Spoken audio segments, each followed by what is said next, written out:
तो चलो अभी एरोमेटिसिटी देखते हैं।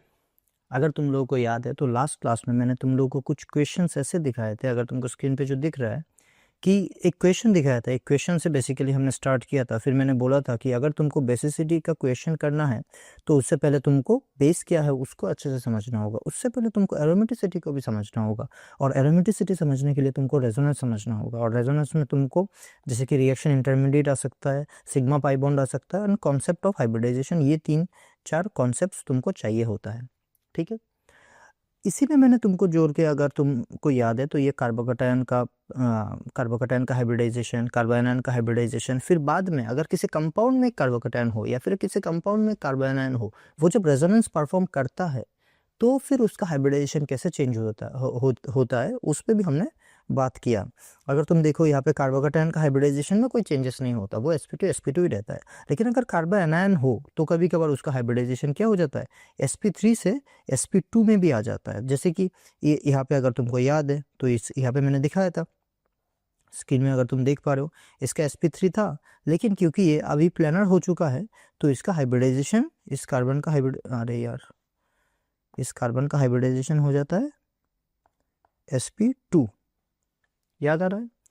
नेक्स्ट, अगर तुमको याद है तो सिमिलरली इसी स्ट्रक्चर में मैंने तुमको फ्यूरान में दिखाया था कि कैसे ऑक्सीजन का हाइब्रिडाइजेशन sp3 है, but later on when it becomes planar, when it perform resonance, तो उसका हाइब्रिडाइजेशन चेंज होके क्या हो जाता है, उसका हाइब्रिडाइजेशन अब चेंज होके sp2 बन जाता है। याद आ रहा है? ठीक है। नेक्स्ट, अगर तुमको यहाँ पे इसका हाइब्रिडाइजेशन कुछ चेंज नहीं होता है तो इसका हाइब्रिडाइजेशन हमें sp2 का sp2 ही मिलता है। ठीक है, हाँ, क्योंकि ये लोन पेयर रेजोनेंस में पार्टिसिपेट नहीं करता। लोन पेयर दो तरीके का हो सकता है, एक रेजोनेंस में पार्टिसिपेट कर सकता है, दूसरा नहीं भी कर सकता है। अगर रेजोनेंस में पार्टिसिपेट कर रहा है तो वो हाइब्रिडाइजेशन में काउंट नहीं होगा, अगर रेजोनेंस में पार्टिसिपेट नहीं कर रहा है तो वो हाइब्रिडाइजेशन में काउंट होगा।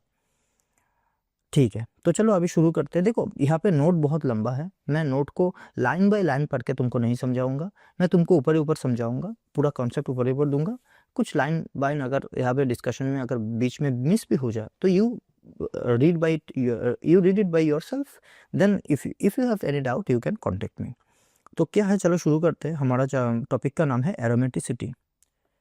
अब तुमको एरोमेटिसिटी बेटर समझ में आएगा क्योंकि तुमने वो पार्ट 1 वाला वीडियो देखा। ये एक सीरीज चल रहा है, सीरीज में पार्ट 1 हमने रेजोनेंस के ऊपर कराया, अब पार्ट 2 हम एरोमेटिसिटी करा रहे हैं, पार्ट 3 में हम बेसिसिटी कराएंगे। तो एरोमेटिसिटी देखो भाई, एरोमेटिसिटी में रूल है, 4 रूल है, ठीक है ना। फर्स्ट रूल है तुम्हारा, it must be cyclic. Second rule है, every atom in the ring must be conjugated. Third rule है, it must be flat. And fourth rule है, it must follow 4n+2 pi electron rule. Sir ये क्या होता है? देखो पहला वाला जो है, every element should be cyclic, sorry the compound should be cyclic, ये तो बहुत ही आसानी है समझना। अगर कंपाउंड साइक्लिक होता है तो वो एरोमेटिक होगा। Now here condition is that all cyclic compounds are not aromatic, but all aromatic compound has to be cyclic। ये बाद में लिखा भी है, we will discuss। सेकेंड, ये क्या होना चाहिए? कंजुगेटेड होना चाहिए। कंजुगेटेड सिस्टम मतलब थ्रू आउट द साइकिल तुमको रेजोनेंस होना चाहिए। ऐसा नहीं होना चाहिए कि साइकिल में किसी भी पॉइंट पे रेजोनेंस ब्रेक हो जाए। नेक्स्ट क्या है, मॉलिक्यूल फ्लैट होना चाहिए। मॉलिक्यूल फ्लैट होना चाहिए मतलब वो जो साइक्लिक वो जो है उसमें हर एक एलिमेंट का हाइब्रिडाइजेशन या तो sp2 होना चाहिए या फिर sp होना चाहिए, क्योंकि हमें पता है sp2 ही फ्लैट होता है। sp भी फ्लैट होगा क्योंकि वो लिनियर है, sp3 फ्लैट नहीं होता है। तो जहाँ पे तुम्हारा जो रिंग तुमको दिख रहा है वो पूरे रिंग में हर एक एटम को तुमको sp2 या फिर sp हाइब्रिडेशन होना चाहिए और वो रेजोनेंस में पार्टिसिपेट करना चाहिए। Fourth, the molecule must have 4n+2 pi electron. 4n+2 pi electron मतलब n का वैल्यू, यहाँ पे n कोई मॉलिक्यूल के लिए n कुछ नहीं है, n है एक whole number. n can be 0 1 2 3 4 5 6 7 8 like this. अगर n 0 हो जाए तो वो वैल्यू होगा 2, अगर n 1 हो जाए तो वो वैल्यू होगा 6। तो 2 6 10 14 18 22 26 30 ऐसे अगर तुम्हारे रिंग में ऐसे अगर पाई इलेक्ट्रॉन्स है, इतने नंबर ऑफ पाई इलेक्ट्रॉन्स है, then you can say that our molecule is aromatic. तो ये 4 कंडीशन फुलफिल होना चाहिए, याद रखना ये चारों कंडीशन फुलफिल होना चाहिए। अब इन्हीं चारों कंडीशन को हम थोड़ा सा डिटेल में डिस्कस करेंगे। तो कुछ एरोमेटिक कंपाउंड के एग्जांपल्स देख लो, ये है कुछ एग्जांपल्स, जैसे कि नेफ्थलीन है, naphthalene, furan, indole, pyridine, propylium ion and cyclopentadienyl anion. अब याद रखना ये जितने भी नाम हैं ये इनके कॉमन नेम है या फिर ट्रिवियल नेम है जो तुमको सीख के रखना चाहिए, क्योंकि ये as you know this whole discussion is totally based on entrance batch students. So यहाँ पे तुमको ट्रिवियल नेम तुमको याद रखना होगा, ठीक है ना। शायद यहाँ नहीं लेकिन शायद कहीं और ये ट्रिवियल नेम का ज़रूरत तुमको पड़ जाए, ठीक है। चलो ये हो गया। अभी समरी, ये समरी बेसिकली वही है जो मैंने अभी डिस्कस किया था। देखो it must be cyclic, number 1।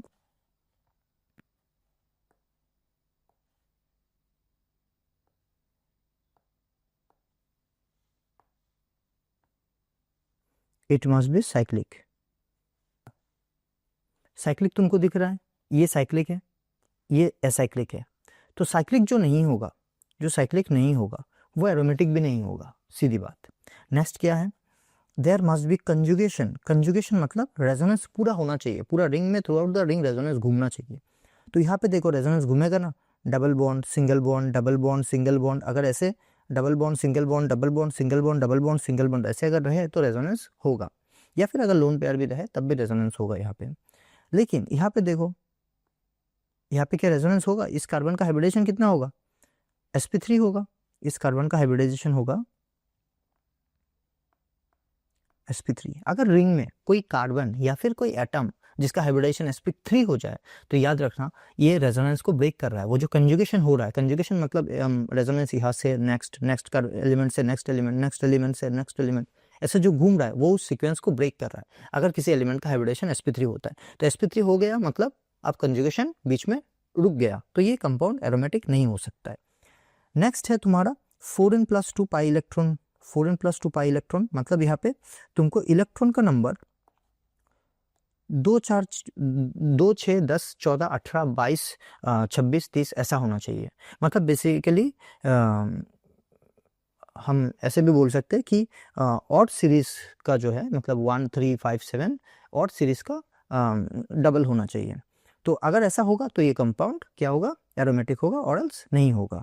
तो अगर यहाँ पे एग्जांपल में देखो, जैसे कि यहाँ पे ये एरोमेटिक है, ये नॉन एरोमेटिक है, ये एरोमेटिक है, ये नॉन एरोमेटिक है, ये एरोमेटिक है। सर मैं कैसे काउंट करूँगा या फिर मैं कैसे काउंट करूँगी कि कितने पाई इलेक्ट्रॉन से?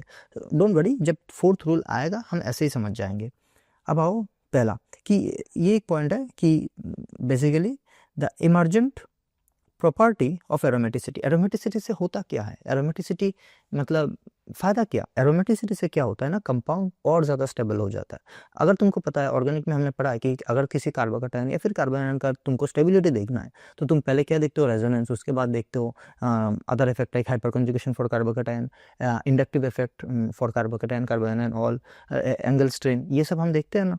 इसी तरीके से aromaticity also plays a vital role in stabilising the compound. जैसे कि अगर कोई 2 कार्बोकैटायन है, मान लो एक कार्बोकैटायन एरोमेटिक है, दूसरा कार्बोकैटायन नॉन एरोमेटिक है, और रेजोनेंस दोनों ही नंबर ऑफ रेजोनेंस सेम है, तो जो वाला एरोमेटिक है वो ज़्यादा स्टेबल हो जाएगा, जो नॉन एरोमेटिक है वो कम स्टेबल होगा, ठीक है। तो यही है, एक एग्जाम्पल में देख लो यहाँ पे, जैसे कि बेंजीन का इतना होना चाहिए, इसका बेसिकली तुमको क्या बोलते हैं उसको, रेजोनेंस एनर्जी, बट मतलब एनर्जी जब रेजोनेंस होता है तो बेंजीन का एनर्जी इतना हो जाता है, तो बेसिकली इसका एनर्जी इतना घट चुका है, इतना घट चुका है उसका एनर्जी, तो बेसिकली कंपाउंड और ज़्यादा स्टेबल हो चुका है, ठीक है। तो ये बेंजीन का रेजोनेंस हाइब्रिड है, हाइब्रिड ऑफ 2 फॉर्म समटाइम्स, ठीक है। आशा करता हूँ ये सब तुमको आता है ऑलरेडी, ठीक है ना। ये रेजोनेंस हाइब्रिड फॉर्म ये ज़्यादा स्टेबल होता है, इसलिए आमतौर पे हम इसको लिखते हैं। अब कुछ एग्जांपल्स। फर्स्ट कंडीशन, पहला कंडीशन क्या है, the molecule must be cyclic. तो rule 1, molecule must be cyclic. तो साइक्लिक में इधर देखो, बेंजीन साइक्लिक है तो एरोमेटिक है, पायरोल साइक्लिक है तो एरोमेटिक है, ट्रोपाइलियम आयन साइक्लिक है तो एरोमेटिक है, ठीक है ना।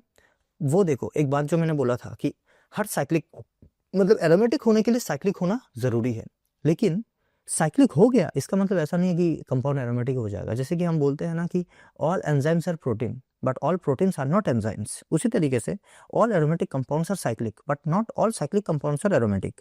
तो यहाँ पे देखो ये भी तो साइक्लिक है, ये भी तो साइक्लिक है, लेकिन ये एरोमेटिक है, नॉन एरोमेटिक, नॉन एरोमेटिक। याद रहेगा,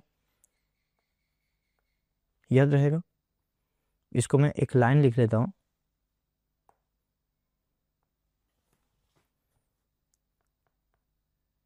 all aromatic compounds are cyclic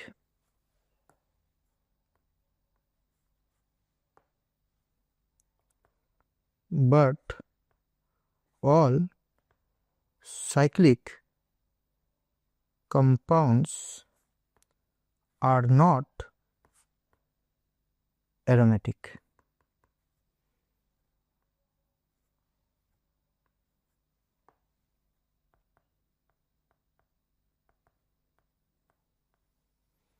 ठीक है, बात समझ में आ रहा है। नेक्स्ट आओ तुम, कंडीशन 2। क्या क्या कहा जाता है कि every atom in the ring must be conjugated. अब एवरी एटम कंजुगेटेड का मतलब क्या है, ये देखो, जो तुमको लास्ट क्लास में मैंने बोला, समझाया था कि यहाँ पे पूरा रेजोनेंस होना चाहिए, पूरे रिंग में रेजोनेंस होना चाहिए। जैसे कि यहाँ पे पूरे रिंग में रेजोनेंस हो रहा है, यहाँ पे पूरे रिंग में रेजोनेंस हो रहा है, यहाँ पे पूरे रिंग में रेजोनेंस हो रहा है, ठीक है ना, यहाँ पे पूरे रिंग में रेजोनेंस हो रहा है, ठीक है ना। इसका रेजोनेटिंग स्ट्रक्चर क्या होगा, एग्जैक्टली सेम एज बेंजीन होगा, ठीक है। तो पूरे रिंग में रेजोनेंस होना चाहिए। जैसे कि यहाँ पे क्या लिखा है, every atom of the ring must be conjugated. यहाँ पे देखो, इस चीज को हम there is an few alternate way to say the same thing. इसको हम ऐसे भी बोल सकते हैं, every atom in the ring must be available, must have an available pure metal. अगर प्योर मेटल नहीं होगा तो रेजोनेंस नहीं होगा। हमें पूरा पता है कि एक रेजोनेंस के लिए क्या चाहिए होगा, बोलो। अगर रेजोनेंस होना है, if resonance is there,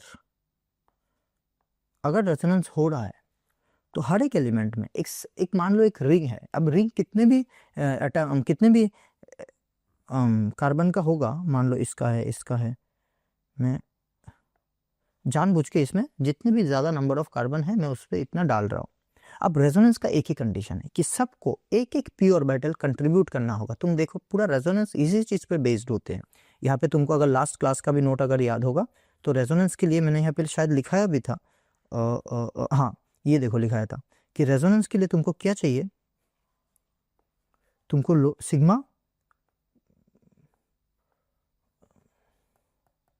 sigma pi and lone pair का केमिकल बॉन्डिंग का कॉन्सेप्ट चाहिए। तो बेसिकली सिग्मा और पाई अगर नहीं होंगे, अगर रेजोनेंस होना है तो सिग्मा और पाई होना होगा, सॉरी सिग्मा एंड पाई क्या बोल रहा हूँ, I am sorry, pi and lone pair must be there, ठीक है ना, फॉर रेजोनेंस, ठीक है। तो हर एक को अगर रेजोनेंस करना है तो हर एक को अपना एक पी ऑर्बिटल ऐसे वर्टिकली पी ऑर्बिटल कंट्रीब्यूट करना होगा रेजोनेंस में। They have to contribute p orbital like this. अब पी ऑर्बिटल में उनका इलेक्ट्रॉन रहेगा,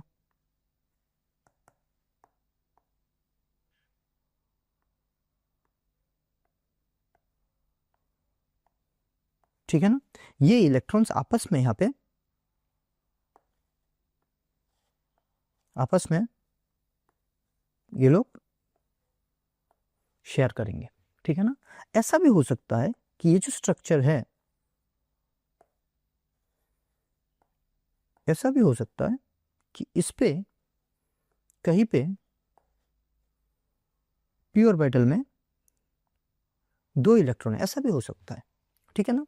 लेकिन एक पी ऑर्बिटल इनको अवेलेबल रखना होगा अगर उनको रेजोनेंस करवाना है। या फिर इस चीज को हम कैसे लिख सकते हैं, every atom in the ring must B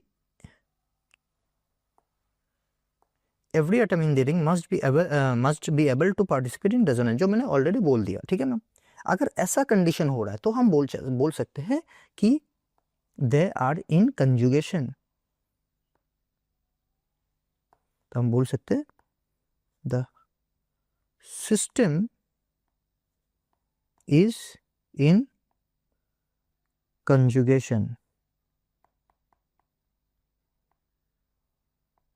मेरे पेन में क्या हो रहा है?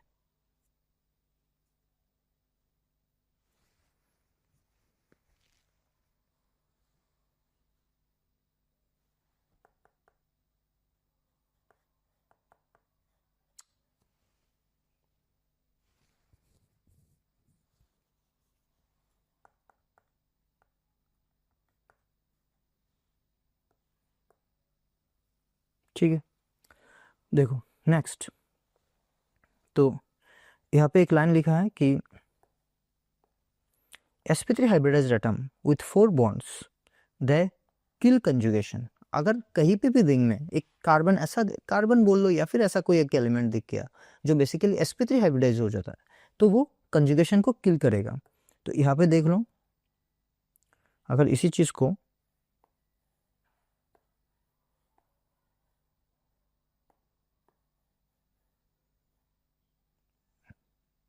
मान लो, यहाँ पे कोई एक है जो बेसिकली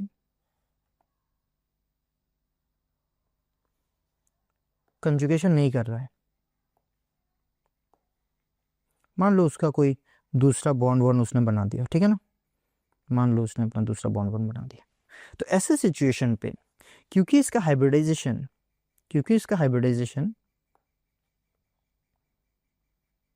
sp3 हो चुका है, या फिर इसका ही देख लो, हाइब्रिडाइजेशन sp3 हो चुका है, तो ये रेजोनेंस नहीं कर सकता। तो इसने क्या किया, the system is not in conjugation, is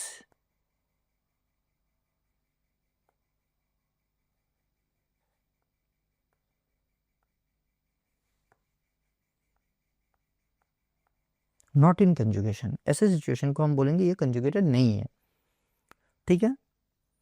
तो यहाँ पे जैसे कि कुछ देखो, यहाँ पे कुछ एग्जांपल्स है तुम्हारे लिए कि कौन कंजुगेशन में पार्टिसिपेट कर रहा है, कौन नहीं कर रहा है। देखो ये कंजुगेशन में पार्टिसिपेट कर रहा है क्योंकि यहाँ पे इसने अपना लोन पेयर है, ये लोन पेयर भी दे देगा यहाँ पे कंजुगेशन कराने के लिए, ठीक है ना। लेकिन इसके पास कोई लोन पेयर नहीं है, इसका हाइब्रिडाइजेशन पूरा कितना है, sp3 है, इसका हाइब्रिडाइजेशन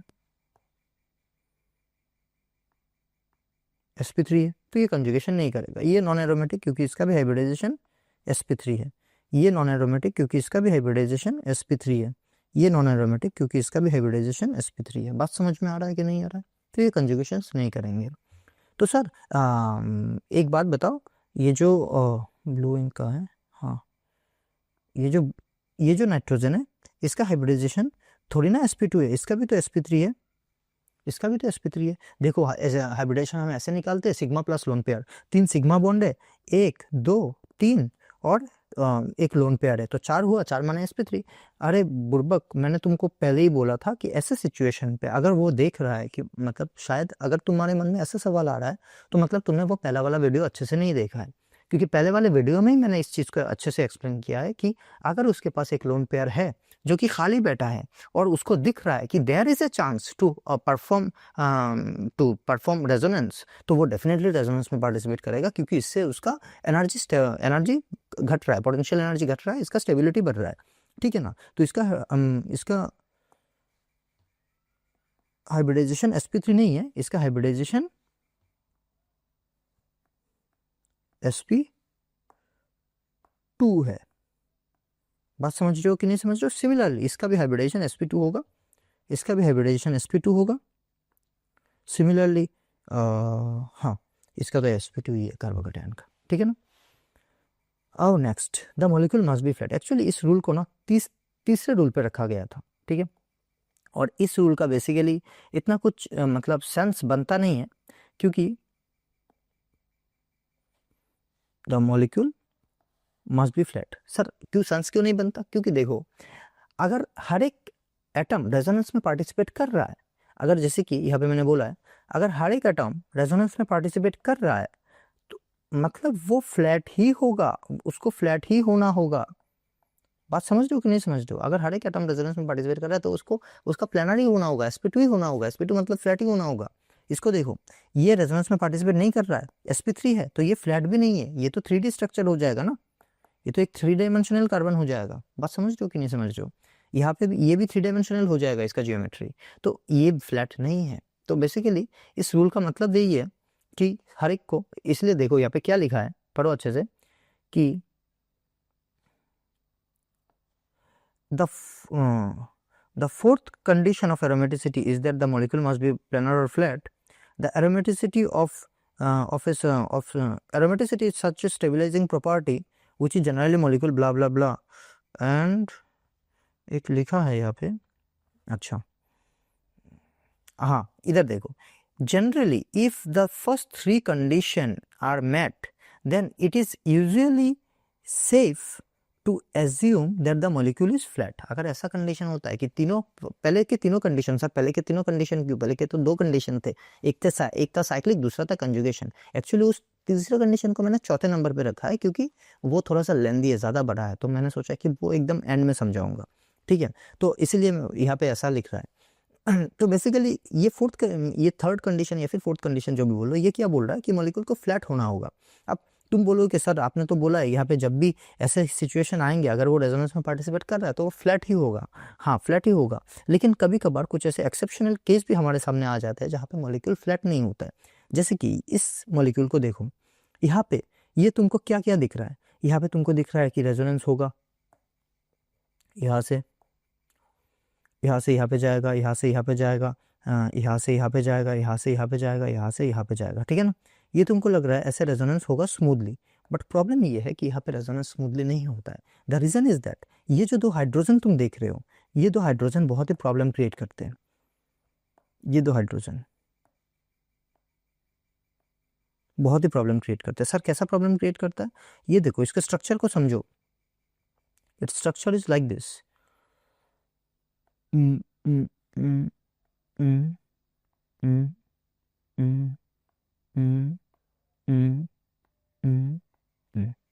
ये इसका स्ट्रक्चर है। अब यहाँ पे ऑल्टरनेट सिंगल डबल बॉन्ड है, जैसे कि डबल बॉन्ड, फिर सिंगल बॉन्ड, फिर डबल बॉन्ड, फिर सिंगल बॉन्ड, फिर डबल बॉन्ड, फिर सिंगल बॉन्ड, फिर डबल बॉन्ड, फिर सिंगल बॉन्ड, फिर डबल बॉन्ड। लेकिन ये जो 2 हाइड्रोजन है, ये जैसे कि ये यहाँ पे और दूसरा यहाँ पे। सर आपने ऐसे क्यों लिखा, ऐसे इसलिए लिखा ताकि तुमको समझाओ कि यहाँ पे बहुत ज़्यादा रिपल्शन होगा इन दोनों हाइड्रोजन के बीच, पूरा दोनों एक दूसरे के मुंह में ऐसे लग रहा है। तो इस सिचुएशन को अवॉइड करने के लिए ये स्ट्रक्चर क्या होता है ना, ये स्ट्रक्चर थोड़ा सा ऐसे, ये स्ट्रक्चर थोड़ा सा कैसे इसको कहाँ से लेके जाऊँ, ये स्ट्रक्चर थोड़ा सा ऐसा हो जाता है।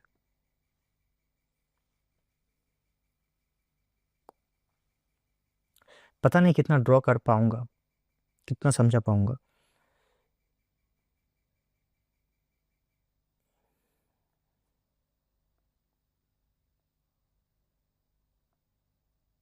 हुआ है क्या, अरे नहीं हुआ है।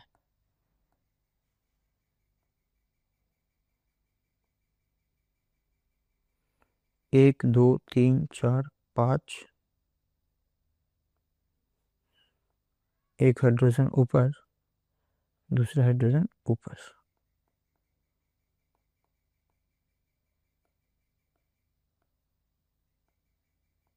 तो इसका स्ट्रक्चर ऐसा होता है। सर ये क्या ड्रॉ कर लिया हो, कुछ नहीं, तुमको दोनों ही ऐसे रिंग ऐसे दिख रहा था, मतलब ये जॉइंट है, ये जो बीच वाला है ना, ये जो बीच वाला जो जोन है ना, वो मेरा ऐसा जॉइंट है, ठीक है ना, दोनों ही रिंग ऐसा दिख रहा था। अब अगर ऐसा दोनों रिंग होगा तो हाइड्रोजन बीच में प्रॉब्लम क्रिएट कर रहा है रिपल्शन करके, तो ये रिंग ऐसा हो जाएगा। अगर ऐसा हो जाएगा तो मतलब बात समझ रहे हो ना, ऐसा था 2 ring,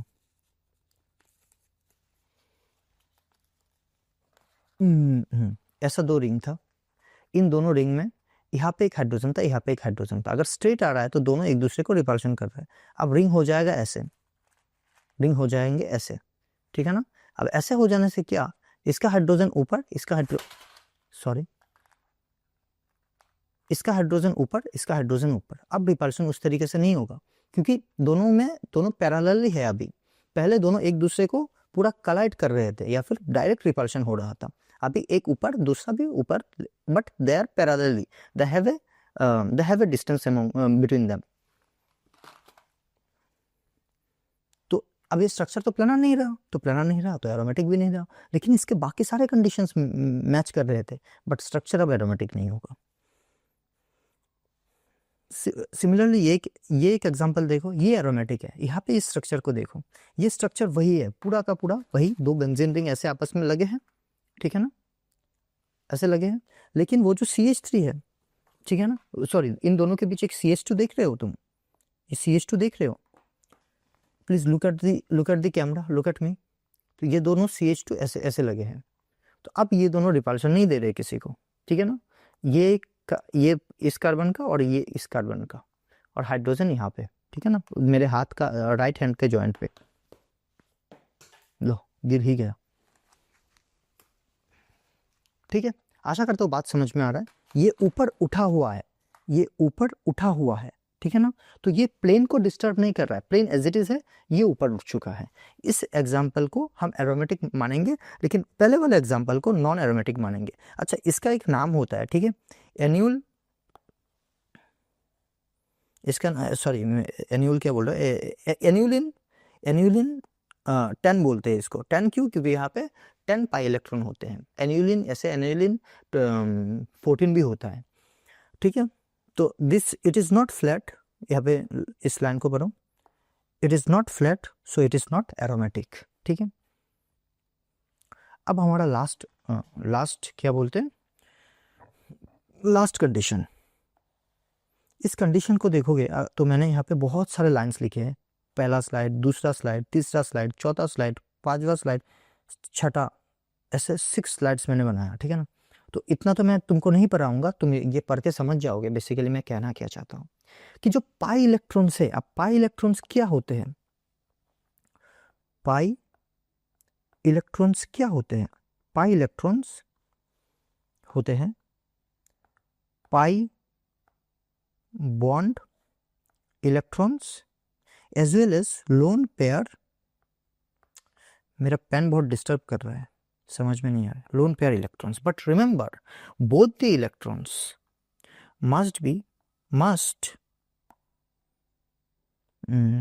must participate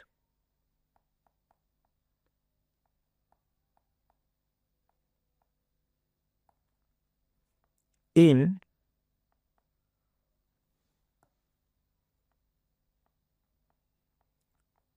resonance in the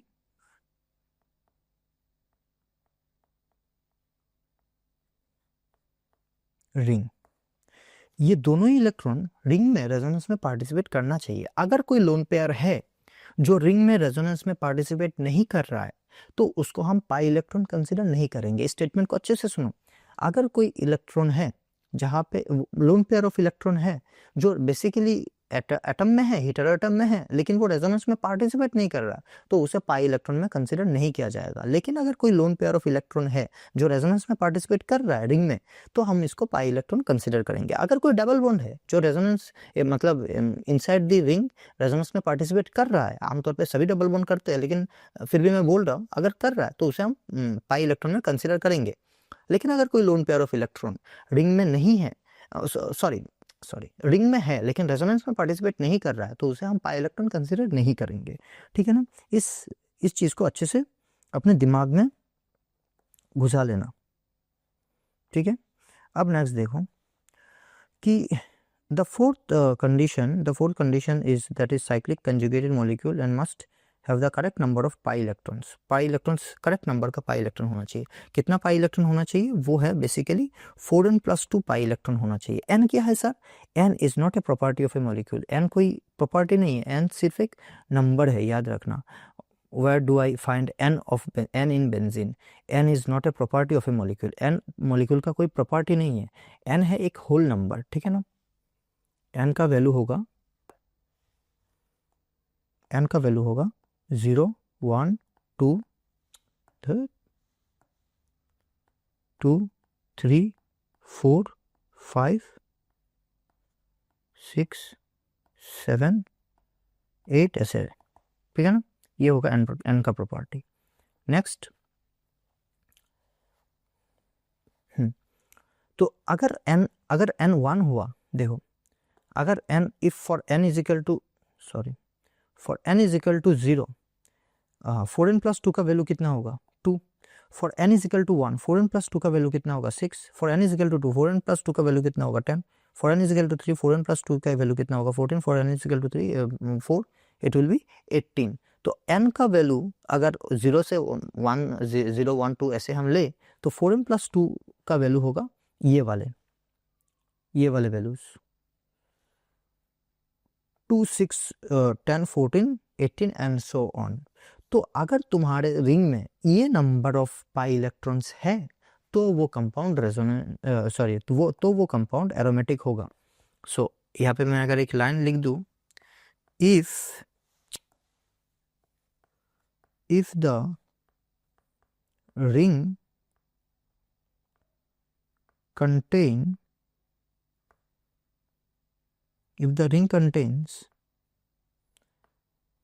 such number of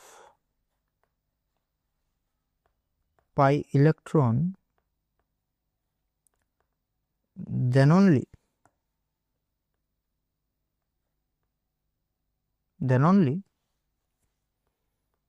it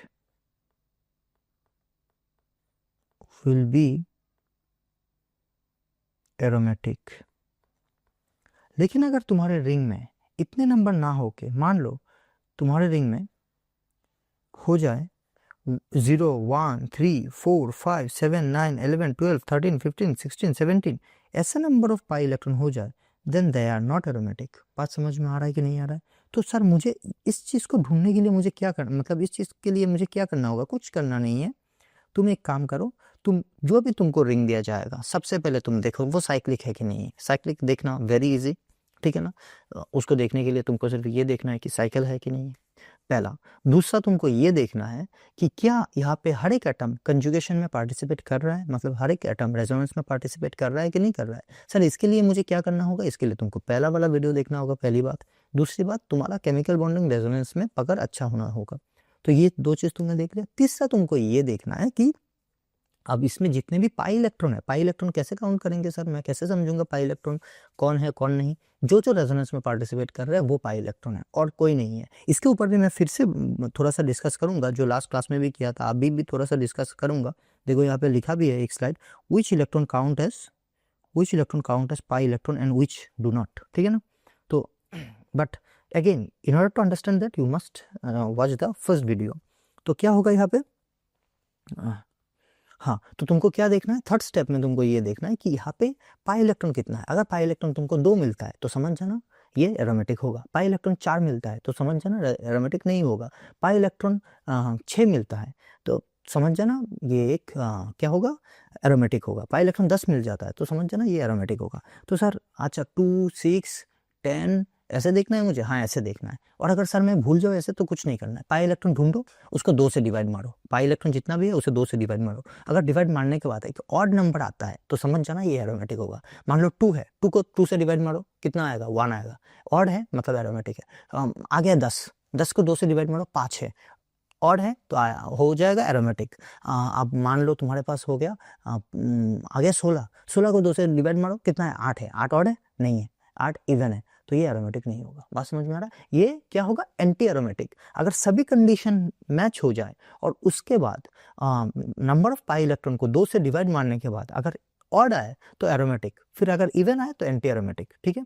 अभी नेक्स्ट देखो, तो इस चीज़ को, इस रूल को हम बोलते हैं हकेल रूल। हकेल नाम के कोई थे जिन्होंने इस रूल को दिया है, इनके नाम से ये आया हकेल रूल, ठीक है। तो रूल फॉर एरोमेटिसिटी, यहाँ पे पाई इलेक्ट्रॉन, चलो कुछ देखते हैं। यहाँ पे पाई इलेक्ट्रॉन कितना है? 1 2 3, 3 डबल बॉन्ड है। एक डबल बॉन्ड में एक बॉन्ड में 2 इलेक्ट्रॉन होता है तो 3 में 6 होगा। तो 6 पाई इलेक्ट्रॉन, 6 को 2 से डिवाइड मारो, कितना आएगा? 6 को 2 से डिवाइड, हाँ यहाँ पे मैं ये मान के चल रहा हूँ, I am assuming a condition कि यहाँ पे हर कोई एलिमेंट, क्या लिखा है ये note that we can count the pi bond as well as the electron from the pair so long as carbon isn't already participating in pi bond C below. So cyclopentadiene anion has 6 pi electron, 4 bond and 2 double bond and 2 इसको काट दो, it is not that much needed. Better तुम इस चीज़ को देखो कि सबसे पहले तुम इस चीज़ को ढूंढो भाई कि क्या कंपाउंड तो तुमको क्या करना है, स्टेप बाय स्टेप देखते हैं। चलो, क्या स्टेप बाय स्टेप, ठीक है। पहला स्टेप क्या है, मॉलिक्यूल को देखना है कि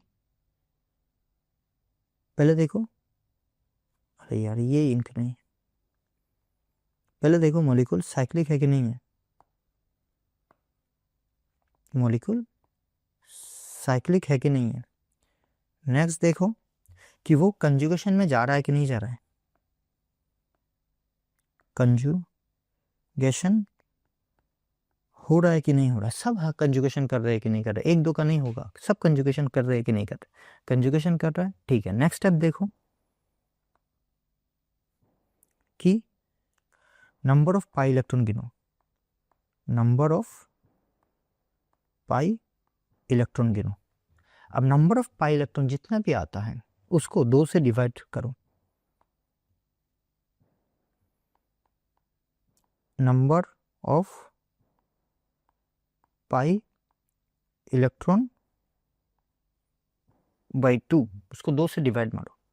डिवाइड मारने के बाद अगर ये ऑड आता है,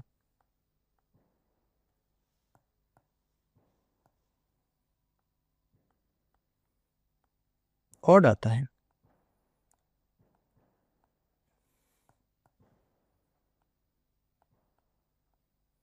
अगर ये ऑड आता है तो ये होगा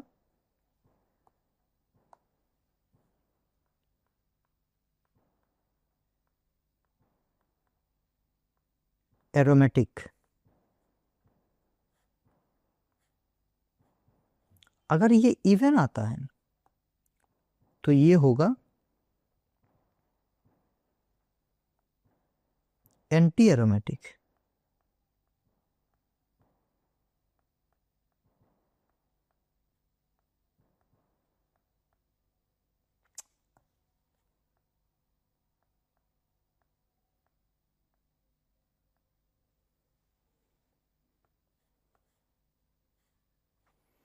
बोलो बात समझ में आ रहा है कि नहीं आ रहा है।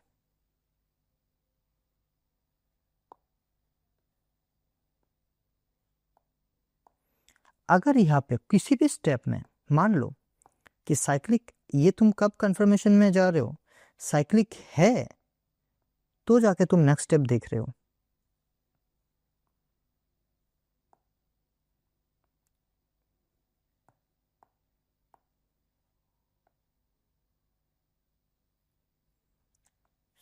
साइक्लिक है तो जाके तुम नेक्स्ट स्टेप में जा रहे हो। कंजुगेशन हो रहा है तो जाके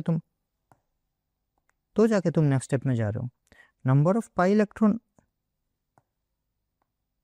है तो तुम तब जाके तुम यहाँ पे नंबर ऑफ पाई इलेक्ट्रॉन का, अगर हाँ उसका नहीं देखना है।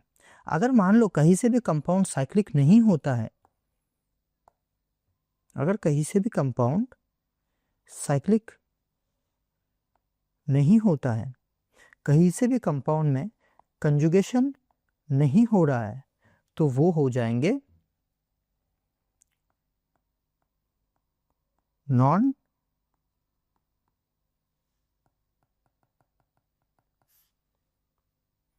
अगर नहीं हो रहा है तो वो हो जाएंगे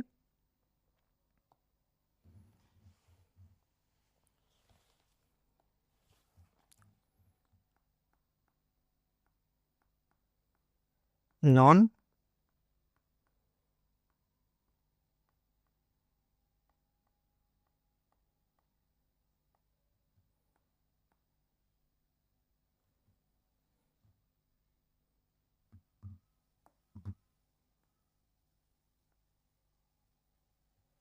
नॉन एरोमेटिक।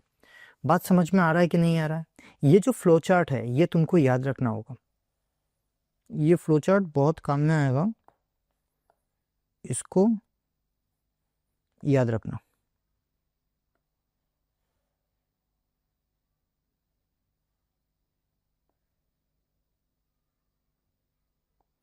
ठीक है, अब आओ तो यहाँ पे देख लो भाई, यहाँ पे सब में साइक्लिक, ये सभी के सभी साइक्लिक है। सभी के सभी में कंजुगेशन जा रहा है। अब पाई इलेक्ट्रॉन को हम काउंट करेंगे। इस पे पाई इलेक्ट्रॉन कितना है? 6 पाई इलेक्ट्रॉन। तो 6 पाई इलेक्ट्रॉन, तो 6 को 2 से डिवाइड करो, 3 ऑड है, मतलब 3 ऑड है, मतलब एरोमेटिक।